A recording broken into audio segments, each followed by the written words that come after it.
Bonjour, bienvenue sur Les Petits Plus Zen, le podcast pour faciliter et savourer sa vie en famille.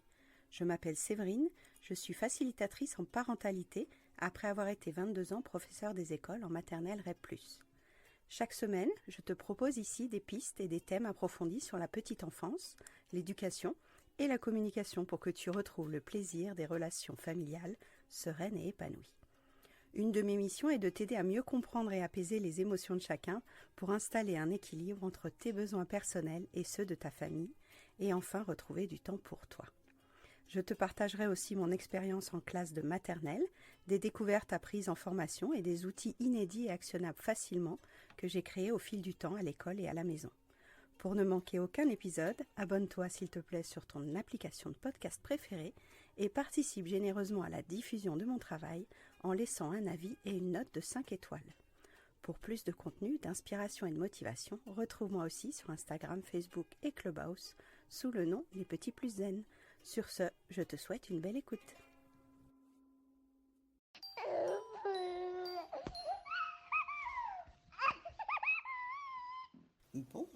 Bonjour à tous.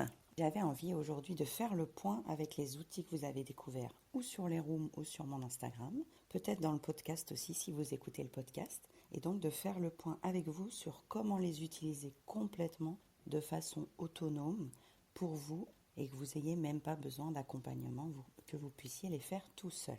L'idée est de vous représenter en quelques minutes chacun des 3 outils que vous avez découverts et de vous donner les clés pour les utiliser seuls pour vous déjà en tant que maman, que papa, et puis de voir comment vous allez pouvoir les appliquer, éventuellement avec vos enfants. Ça peut aussi être utile avec les élèves, puisque moi je les utilisais, ces outils en classe avec le dispositif des moins de 3 ans, et éventuellement aussi avec votre partenaire, avec le coparent, voire avec d'autres personnes de votre sphère professionnelle, personnelle, amicale ou sociale. Ce sont des outils qui, contre toute attente, peuvent être utilisés dans plein de circonstances différentes. Donc si c'est la première fois que vous m'entendez, vous allez peut-être trouver ça un petit peu pointu. Il y a des idées qui ont été déjà plusieurs fois répétées et dans le podcast et sur Instagram et sur Clubhouse. Mais accrochez-vous, je vous jure que ça vaut le coup. C'est pas de la prétention, hein, c'est vraiment l'idée que ces outils-là, je les ai pratiqués et j'ai à cœur de les transmettre aux mamans que j'accompagne. Alors le premier outil que vous avez découvert, c'est l'arc-en-ciel des besoins. Donc on est tous nés avec une envie de nourrir nos besoins. Donc les besoins, il y a 7 rayures sur notre arc-en-ciel. Il y a des besoins de survie, donc des besoins physiologiques, des besoins de sécurité, des besoins de protection, des besoins d'alimentation et tout ça. Donc tous ces besoins-là, on en a assez conscience quand on est jeune, quand on grandit et quand on devient parent. C'est vraiment les outils et les besoins qu'on connaît le mieux. Donc le besoin de santé, le besoin de repos, d'alimentation, de présence, de calme, de chaleur, de contact, d'espace, d'évacuer, de lumière, de soins, de toucher, d'hygiène, d'hydratation et de rythme adapté. Donc ces 20 besoins de la rayure rouge de survie, ils vont être très utiles parce que quand on en a un qui commence à clignoter sur notre rayure, c'est le signe que les autres ne vont pas tarder à dérailler et que ça va contaminer les autres rayures de notre arc-en-ciel. Donc c'est vraiment une des bases, à la fois pour nos enfants, pour nos élèves et pour nous-mêmes. Ensuite, dans la rayure orange de l'arc-en-ciel, vous avez tout ce qui est autour des relations. Donc la notion d'acceptation, d'honnêteté, d'estime, d'accueil, d'affection, d'intimité, d'empathie, d'écoute, d'amitié, de partage, d'appartenance, d'appréciation, de délicatesse, de proximité, de réconfort, de respect, de soutien, de sincérité, de tact, de confidentialité, de tendresse, de compassion, de confiance, de tolérance, d'attention, de bienveillance. Donc sur cette rayure, il y en a 31. Alors pas de panique, hein, vous allez pouvoir les réécouter quand vous voulez parce qu'ils sont dans le podcast à l'épisode 31 justement.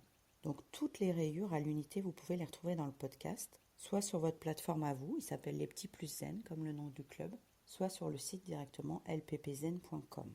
Donc pas la peine de prendre des notes, vous allez pouvoir le refaire tout seul. Là, je veux juste vous donner l'articulation entre les 3 outils. Ensuite, sur la rayure jaune d'identité, donc enfant comme adulte, vous allez pouvoir nourrir ses besoins d'accomplissement, d'accord avec ses valeurs, d'affirmation de soi, d'authenticité, de confiance, de congruence, de connaissance de nos valeurs, de nos émotions, d'évolution, d'intégrité, de puissance personnelle, de trouver sa place, de singularité, de se sentir exister, de sensibilité et de réalisation. C'est justement ces rayures-là, ces besoins de la rayure jaune qu'on a évoqués quand on a préparé le tableau de visualisation. C'est vraiment partir de nous, de quoi on a envie, quelles sont nos émotions, quels sont nos buts et nos objectifs. Donc c'est en replay aussi, si vous voulez accéder à la construction du tableau de visualisation, n'hésitez pas à fouiller dans le club ou sur mon profil. Les replays, ils sont tous, donc vous aurez de quoi explorer tous ces outils-là en profondeur. Rayure verte de notre arc-en-ciel des besoins, on part sur des besoins qui sont liés à l'autonomie et à la liberté. Donc à chaque fois qu'on va mener une action, à chaque fois qu'on va poser un acte dans notre journée, peut-être que notre action, peut-être que notre acte va nourrir notre besoin de la rayure verte. Donc soit le choix, la compétence, le pouvoir, la responsabilité, la notion d'intégration, de découverte, de curiosité, de connaissance de nos limites, de stimulation, de vulnérabilité, d'exploration, de flexibilité, d'engagement, d'émancipation, de droit à l'erreur, de spontanéité aussi et d'abondance. Donc sur cette rayure verte, il y a 23 besoins identifiés et donc les enfants particulièrement, dans leur croissance, vont avoir besoin d'alterner entre la rayure d'identité pour mieux connaître qui ils sont et la rayure d'autonomie pour mieux exercer leur propre identité. Quand j'accompagne les mamans, je me base sur ces deux rayures-là principalement pour leur faire comprendre les besoins de leur enfant. Et après, on glisse vers la rayure bleue qui va bien nous aider aussi. La rayure bleue de notre arc-en-ciel de besoins, c'est la rayure de sens. Sur cette rayure de sens, on va comprendre comment le monde fonctionne, on va avoir besoin de clarté, d'apprentissage, de transparence, d'adéquation, d'ordre, d'inclusion, d'orientation, de permanence, de repères, de résultats aussi, de structure, de consistance, de croyance, de durabilité, d'égalité, d'équivalence, d'espoir, de spiritualité aussi et de transcendance. Donc sur cette rayure bleue, il y a 28 besoins qui sont associés à la notion de comprendre le monde, de mettre un sens à notre existence. Ça va servir pour les enfants qui sont très très friands et très curieux de comprendre pourquoi les adultes font ça, pourquoi la maîtresse fait ça, pourquoi leur petit frère fait ça. Donc de mettre du sens, j'en parle beaucoup dans l'épisode 11 qui parle de la cohérence. Donc que vous soyez parent ou que vous soyez accompagnant ou enseignant, mettre du sens, c'est vraiment une clé intéressante pour libérer les enfants et pour les rendre aussi autonomes. Donc vous voyez déjà en quoi les rayures se répondent les unes avec les autres et qu'on ne peut pas définir quel est le problème sur une seule rayure. Bien souvent, quand on va accompagner un enfant, que ce soit le nôtre ou un élève, on va essayer d'explorer tout ce qui est possible de voir dans son ensemble de façon un peu systémique. Sur la rayure indigo, donc la rayure d'expression, on va trouver bien entendu le besoin d'échanger, de langage, de communication, de créer, de connexion, de créativité, d'amitié, de coopération, d'appréciation, d'interdépendance, d'inspiration, d'équité, de réciprocité, de communauté, de co-créer quelque chose, un projet, de coévoluer à côté d'autres pairs dans la classe ou dans la famille, de prendre soin et de contribuer. Contribuer à la vie globale, contribuer au monde, contribuer aux autres.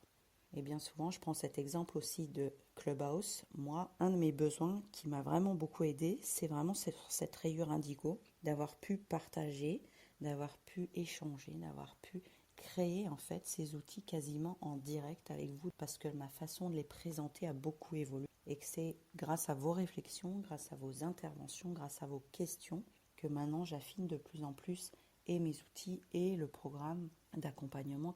Donc si vous voulez retrouver tous ces besoins sur la rayure d'expression, sur la rayure indigo, vous les retrouverez aussi sur le podcast, c'est le numéro 35. Et la dernière, sur notre arc-en-ciel, on a la rayure Parme, qui est la rayure de détente. Donc la rayure de détente, quand on a des enfants, on voit bien en quoi elle est importante. Donc c'est la rayure où il y a des besoins de jeu, de loisirs, de simplicité, de joie, de rire, de tranquillité, de légèreté, d'équilibre, d'harmonie, de passion, mais aussi de paix, de flux, de calme, de sérénité, de ressourcement, de conscience, de bien-être, de douceur, de beauté, de confort, de défoulement, d'impulsion, de défi et de préserver notre temps, notre énergie, notamment pour la sérénité. Donc cette rayure, elle est mixte, elle est à la fois dans le mouvement, l'avancée, et à la fois dans la détente, le repos. Parce qu'on peut très bien se détendre par le sport, par l'action, ou alors se détendre en ralentissant et en partant dans un flux beaucoup plus lent. Donc cet arc-en-ciel de besoin, comme vous l'avez vécu rapidement, je conçois que là c'est très rapide, surtout si c'est la première fois que vous m'écoutez, cet arc-en-ciel de besoin, il va s'articuler avec la notion de cheminée des émotions et il va s'articuler aussi avec la notion de tequil. Donc, je vais commencer par vous réexpliquer un petit peu la cheminée des émotions, comment vous pouvez l'utiliser en autonomie, dans quel contexte vous allez pouvoir vous en servir pour vos enfants ou pour vous-même ou pour le coparent et le partenaire. Et ensuite, je finirai par l'outil du tequil qui va s'articuler avec ces deux piliers-là, à savoir l'arc-en-ciel des besoins et la cheminée des émotions. Donc la cheminée des émotions, vous retrouverez le carrousel sur Instagram, donc n'hésitez pas à me follower sur Instagram pour avoir des visuels si vous avez besoin de support. Donc imaginez qu'à côté de votre cœur, vous avez été livré à la naissance avec une cheminée des émotions. Elle est là, elle est implantée, vous n'avez pas choisi, c'était déjà en kit.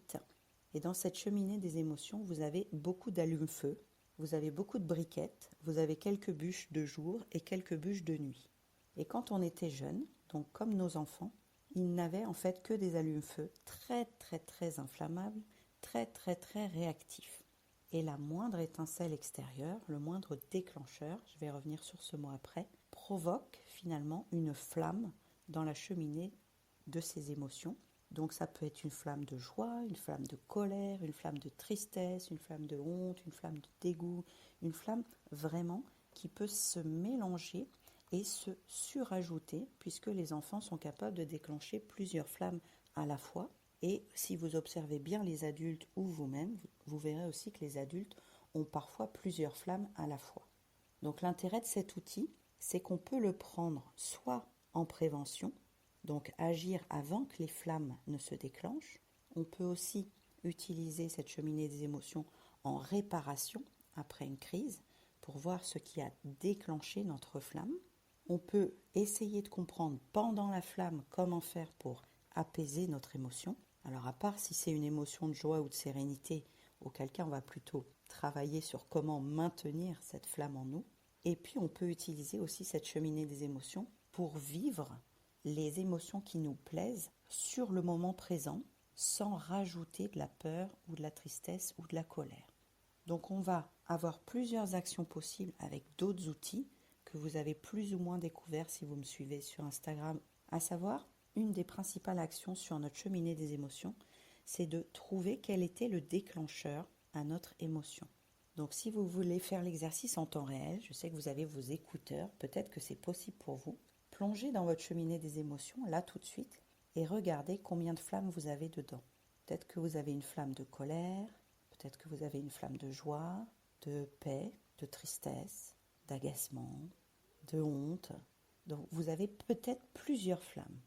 Et pour chacune de ces flammes-là, vous allez pouvoir les observer dans leur intensité, peut-être dans leur différence de couleur, dans l'action perturbatrice qu'elle fait sur votre mental, sur votre cerveau, sur votre corps aussi. Peut-être qu'il y en a une qui est plus importante là, à l'heure où je vous parle. Et ensuite, dans cette flamme, on va essayer de trouver ce qui l'a déclenché. Quel est l'élément extérieur à nous? Quelle est l'étincelle? Quelle est l'allumette qui a provoqué notre flamme dans notre cheminée des émotions? Et là va s'interposer plusieurs éléments. Donc il y a eu un fait complètement neutre à la base, à savoir, je prends un exemple assez basique, notre enfant a renversé tout le pot de céréales par terre dans la cuisine. Ça, c'était un élément complètement neutre. Le bol est renversé, point. L'étincelle était là, mais l'allumette qui a envoyé la flamme en nous, c'est la pensée de « Oh, c'est pas possible, il y en a marre, c'est pénible, c'est gonflant, il fait exprès, mais il me cherche » et toute la phrase qu'on va associer à ce fait qui est neutre. Parce qu'en vrai, avec un peu de pratique, vous allez pouvoir réussir un jour à voir le fait comme étant complètement neutre, en disant « Tiens, les céréales sont renversées par terre ». Et on pourra travailler ça avec d'autres outils, notamment la reformulation positive, qui évite d'attribuer une responsabilité à l'autre, à la personne qui est en face de nous. On n'attribue pas ce fait qui nous a provoqué la flamme à la personne qui a fait ce fait. Que ce soit notre enfant, que ce soit notre conjoint, que ce soit la belle-mère, que ce soit la voisine ou le patron. Donc ça va demander un peu de pratique, mais vous allez voir où je veux en venir. Ça veut dire que cette étincelle et la pensée que j'y ai attribuée, qui a déclenché ma flamme, elle était liée à un des besoins de notre rayure, de notre arc-en-ciel qui n'était pas assez nourri.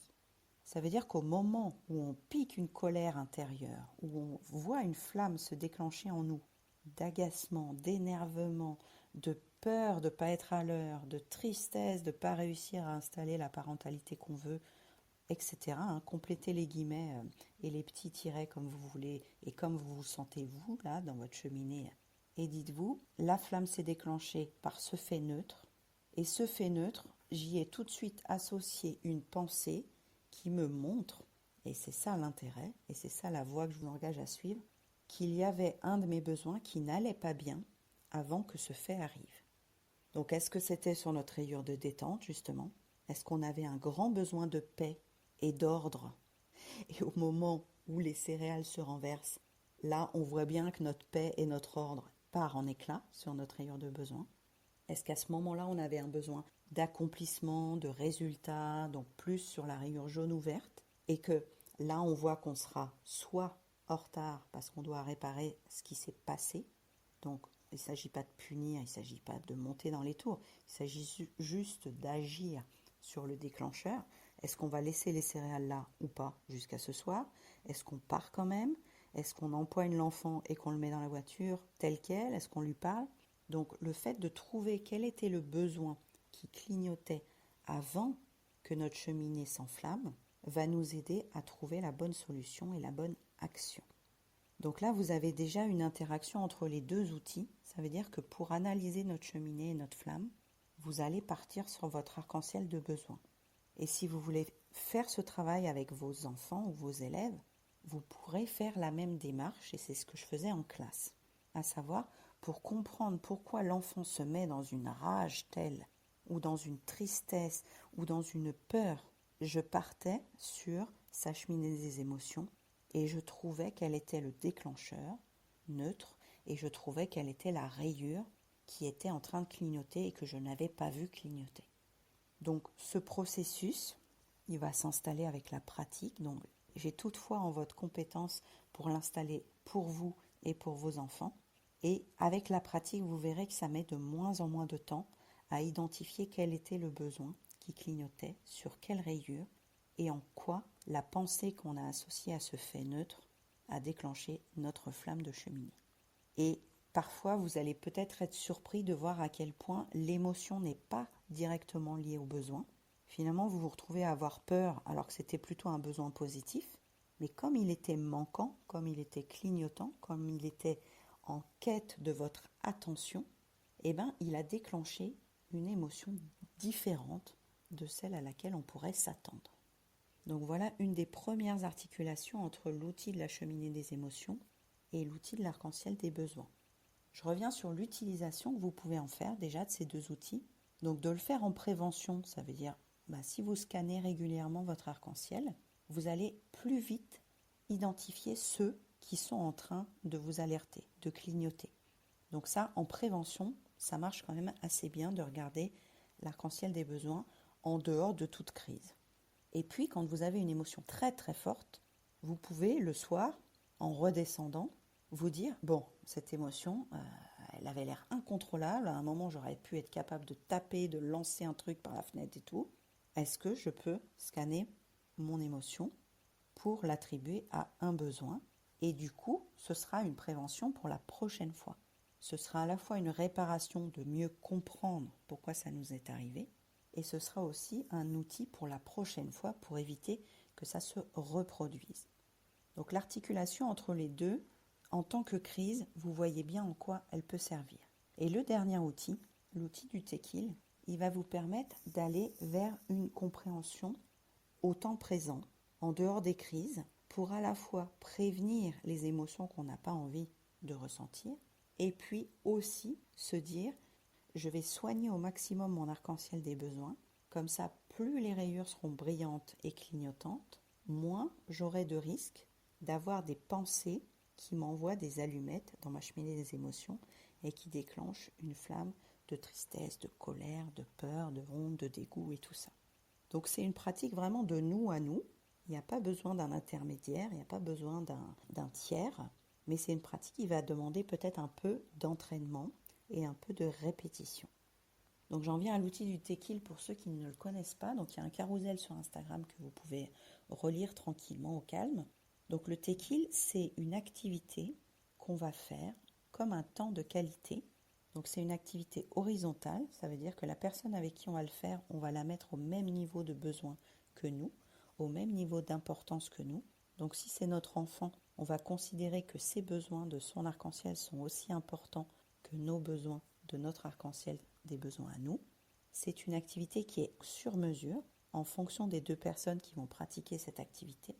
Donc si on fait un Tekil avec nous-mêmes, bien entendu, on va déjà voir quel est notre besoin le plus urgent pour pouvoir y répondre. On va être à la fois le donneur et le receveur du Tekil, du temps de qualité. C'est aussi un temps de qualité qui est dans la légèreté. C'est pas un temps où on va être productif, où on va chercher un résultat précis, chiffré, mesuré. C'est un temps de qualité qui va nous permettre justement d'accéder à une certaine paix, une certaine sérénité. Donc on est dans une légèreté, on est dans une zone où il peut y avoir une action, parce que si on va au sport, il va y avoir de l'action. C'est pas forcément introspectif, c'est pas forcément intérieur, mais on peut aussi considérer ça comme une période, une phase, une activité qui soit vraiment dans la légèreté, qu'il n'y ait pas de résultat final précis extérieurement. Ça veut dire que de vous à vous, vous savez si ça vous a fait du bien, mais peut-être que quelqu'un d'extérieur ne verra pas le résultat. Et ce n'est pas le plus important que l'autre voit le résultat. Et puis la dernière lettre, donc le E du Tekil, c'est de prendre ça en pleine présence à soi et à l'autre. Donc si on fait un Tekil avec notre partenaire, c'est vraiment d'être dans le présent et d'être dans le ressenti de soi, de l'autre, et d'échanger, de verbaliser, de partager. C'est des notions que vous retrouvez dans plusieurs épisodes du podcast. Le fait d'être vraiment dans le soin de notre besoin au temps présent. Alors on peut le programmer, ce Tekil. On peut se dire, samedi, je me prévois un Tekil avec ma meilleure amie, et puis on verra si ce sera un ciné, si ce sera un resto, si ce sera une balade, si ce sera les boutiques. On peut le prévoir à l'avance, et puis le jour J, voir dans quelle rayure on se trouve, dans quelle envie on se trouve. Est-ce qu'on a envie de voir du monde? Est-ce qu'il y a envie d'avoir du bruit? Est-ce qu'on veut plutôt quelque chose de calme? Et là, ça nous réinvite à scanner notre arc-en-ciel de besoin ou à scanner notre cheminée des émotions pour voir dans quelle humeur on se trouve et dans quelle envie on a envie de partager ce moment avec la personne, la meilleure amie, le conjoint ou notre enfant. Donc voilà l'idée d'articulation entre ces trois outils-là. Donc si vous avez des questions précises, j'y répondrai avec grand plaisir. J'adore lire vos petits messages aussi quand vous avez des questions, donc n'hésitez pas. Et sinon, si vous voulez l'appliquer aussi à vos enfants, ça c'est une démarche qu'on peut faire ensemble si vous avez envie d'aller plus loin dans la démarche d'accompagnement des émotions de vos enfants, des besoins de vos enfants. Et c'est par les entretiens avec les mamans en classe que j'ai compris à quel point ces notions-là n'étaient pas transmises, ni à la PMI, ni à la maternité, ni en préparation à la naissance, ni même après quand les enfants rentrent à l'école. On parle très peu des besoins de l'enfant, on parle très peu des besoins du parent, et c'est aussi pour cette raison-là que je me suis spécialisée dans la coéducation et dans le soutien à la parentalité pour donner vraiment les clés à ceux qui le souhaitent maintenant, de mieux comprendre pourquoi votre petit bout il est en train de se rouler par terre en hurlant, de comprendre pourquoi la minette là elle est en train de faire la belle. Peut-être qu'à ce moment-là elle a vraiment besoin d'une valorisation, d'un compliment, de sentir la confiance, l'empathie.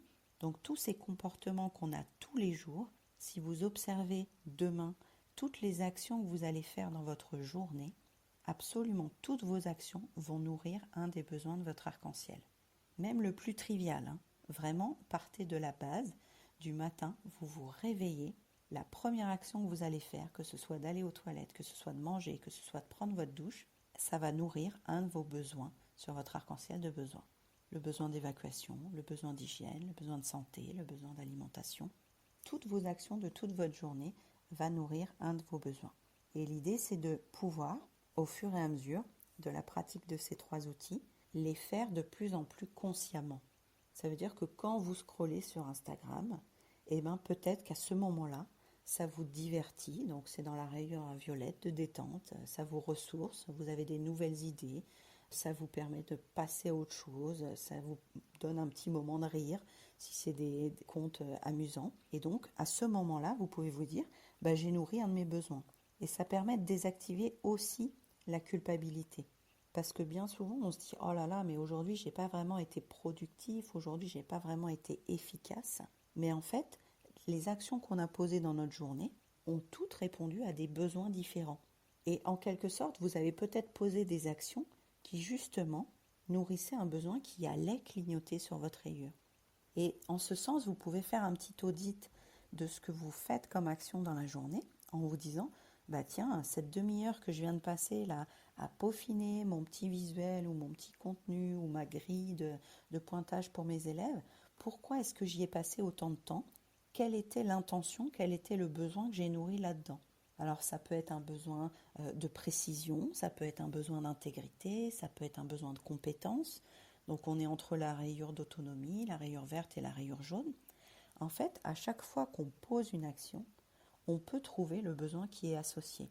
Et ça nous remet une grande liberté et une grande responsabilité au lieu d'être continuellement en train de nous juger et de nous dire « mais j'ai rien fichu aujourd'hui » ou « j'ai perdu mon temps » ou « on m'écoute pas » ou « ça marche pas comme je veux ». Et bien peut-être que si ça n'a pas marché comme on voulait, ça nous fait ressentir notre besoin justement d'organisation ou de discernement ou de modifier un peu notre méthodologie.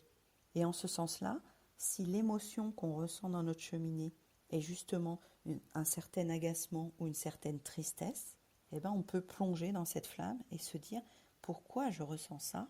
Qu'est-ce qui a déclenché ça? Est-ce que c'est le moment où je me suis rendu compte que j'avais passé 40 minutes sur mon visuel alors que j'avais tant de choses à faire dans la maison?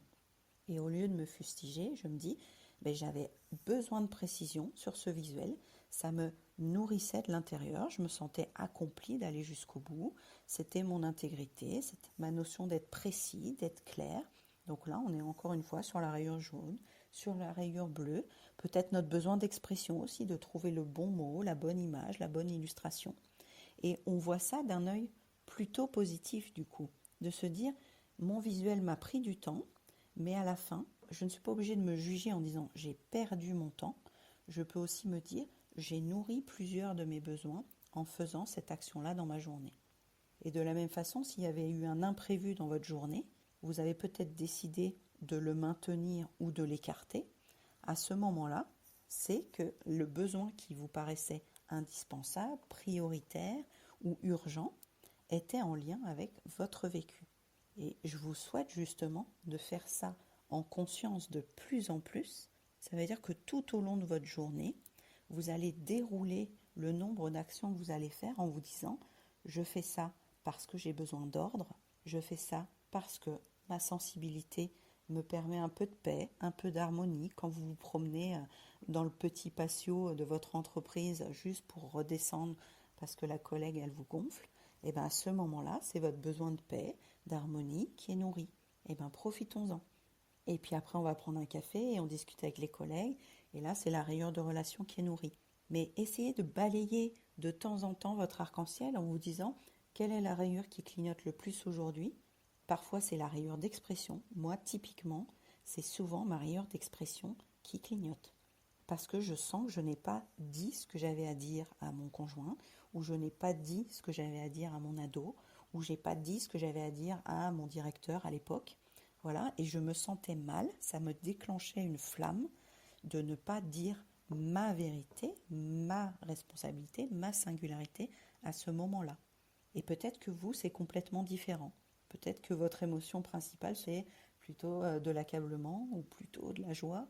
Et dites-vous, quelle est l'émotion et quel est le besoin qui est en lien avec cette émotion.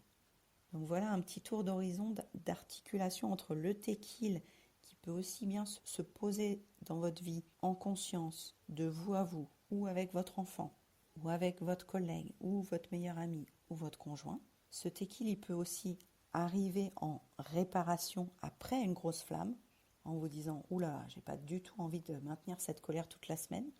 Donc si la conversation m'a bien gonflé avec ma mère hier, je vais plonger dans ma cheminée et me dire quelles sont les émotions qui sont là, pourquoi elles sont là, quelle a été l'allumette, quelle a été la pensée associée à cette allumette. Parce que c'est pas juste la phrase de ma mère qui m'a énervée à ce moment-là, c'est la pensée que j'ai eue sur la phrase de ma mère. La phrase de ma mère, ce ne sont que des mots. Par contre, tout le blabla que je me suis raconté sur la phrase de ma mère, ça m'a vraiment agacée. Parce que peut-être j'avais besoin d'organisation, peut-être qu'à ce moment-là j'avais besoin de confiance, peut-être qu'à ce moment-là j'avais besoin de soutien ou de validation. Mais le fait de reprendre la situation point par point avec chacun de vos besoins, de chacune de vos rayures d'arc-en-ciel, va faire normalement la lumière sur ce que vous vivez à l'intérieur. Ça va vous permettre de redescendre votre flamme d'émotion et ça va vous permettre la prochaine fois d'y réagir plus vite, peut-être de moins vous laisser déborder par votre flamme d'émotion et peut-être même de l'anticiper suffisamment quand c'est votre enfant ou votre conjoint en disant « Oula, je vois l'étincelle venir à des kilomètres, je sens que si on continue sur cette voie et que je ne mets pas un stop ou une limite ou une action, ça va déraper et ça va me causer une flamme de tristesse, de colère, d'agacement, de peur, d'inquiétude et tout ça. » Donc, une fois de plus, vous pouvez le faire quand tout va bien, en prévention. Vous pouvez le faire en réparation après une crise. Vous pouvez le faire aussi en pleine conscience pendant que vous vivez un super moment avec votre enfant. C'est super chouette aussi de vous dire « Waouh, là je passe un super moment avec mon enfant. » C'est sûrement qu'il y a plein de besoins qui sont nourris. C'est sûrement que c'est un tequil en fait qu'on est en train de partager. Et vous pouvez essayer de décortiquer en quoi c'est un tequil. Est-ce que vous sentez que pendant votre activité avec votre enfant, il y a de l'échange, du partage, de l'expression, il y a une égalité, il y a une équivalence, il y a une certaine contribution à son bien-être, il se sent écouté ou en empathie. Et donc, plus vous êtes en gratitude en fait de tout ce que vous nourrissez pendant ce moment-là, en pleine présence avec votre enfant, votre partenaire ou vous-même, vous vous dites « mais je me fais du bien en fait. À ce moment-là, je me fais du bien. Non seulement l'autre est content de ce moment, donc c'est vraiment un tequil qui est partagé, mais moi aussi, je me fais du bien parce que je sens combien de rayures sont nourries à la fois, combien de besoins sont nourris à la fois. » Petite vigilance que j'aime à rappeler, qui est aussi dans les épisodes du podcast, on ne pourra pas nourrir à l'instant T tous les besoins de toutes nos rayures. Là, à l'heure actuelle, j'en suis à 166 besoins sur les 7 rayures réunies. Il est hors de question de se dire que les 166 sont nourris chaque jour, à chaque instant. C'est impossible. Par contre, vous pouvez vous dire, là je sens que ma rayure de liberté et d'autonomie, cette semaine, elle est vraiment restreinte. Je ne me sens pas dans mon choix, je ne me sens pas avoir un pouvoir ou une responsabilité. Je sens que je n'ai pas de flexibilité, que je n'ai pas le droit de découvrir des nouvelles choses, que je ne peux pas activer ma curiosité. Partez sur une activité, sur un tequil qui va nourrir votre rayure d'autonomie. Et cherchez ce qui vous convient et ce sera le prochain outil. Ce sera l'éventail des stratégies. Pour chacun de vos 166 besoins, vous avez plusieurs stratégies en vous pour le nourrir, ce besoin. Votre besoin de liberté, il peut être nourri par au moins 10 stratégies différentes de vous à vous, mais aussi de vous à vos enfants, de vous à votre partenaire, de vous à votre patron. Donc le prochain outil, ce sera celui-là, c'est de définir en fait quel est votre propre éventail pour chacun de vos besoins. Et vous imaginez le nombre de voies qui s'offrent à vous là. Vous avez 7 rayures, sur chaque rayure il y a une vingtaine de besoins et pour chaque besoin vous avez peut-être 30, 40 façons de le nourrir. Soit en individuel, soit avec quelqu'un, soit en réparation, soit en conscience. C'est hyper riche comme processus. Toutes ces rayures de besoins, elles sont dans les épisodes 30 à 36 du podcast. La cheminée des émotions, c'est l'épisode 9 et 10. Si vous voulez une partie du processus pour scanner votre cheminée. Et concernant le tequil, c'est l'épisode 8 du podcast. Et vous avez aussi des carousels sur Instagram pour mieux comprendre cette histoire de tequil, comment il est né et comment il a été investi en classe d'abord avec les tout petits, notamment parce qu'il ne parlait pas beaucoup et que j'étais obligée de faire beaucoup d'hypothèses et ça m'a permis de développer toutes ces rayures, tous ces besoins et tous ces outils que j'ai à cœur de vous transmettre maintenant. Si tu veux en savoir plus, je te donne rendez-vous dans la bio pour savoir quelle est l'actualité. Belle semaine à tous. Merci d'avoir écouté cet épisode. Tu peux retrouver les thèmes et les épisodes précédents aussi sur lppzen.com/lepodcast. Pour soutenir mon travail, je t'invite à noter, commenter et partager le podcast, notamment sur ton application préférée comme Apple Podcast par exemple. Ton soutien est important pour moi pour permettre à d'autres parents de retrouver la sérénité en famille. On se retrouve pour un prochain épisode très bientôt et en attendant, prends bien soin de ta cheminée des émotions et de ton arc-en-ciel des besoins. À très vite.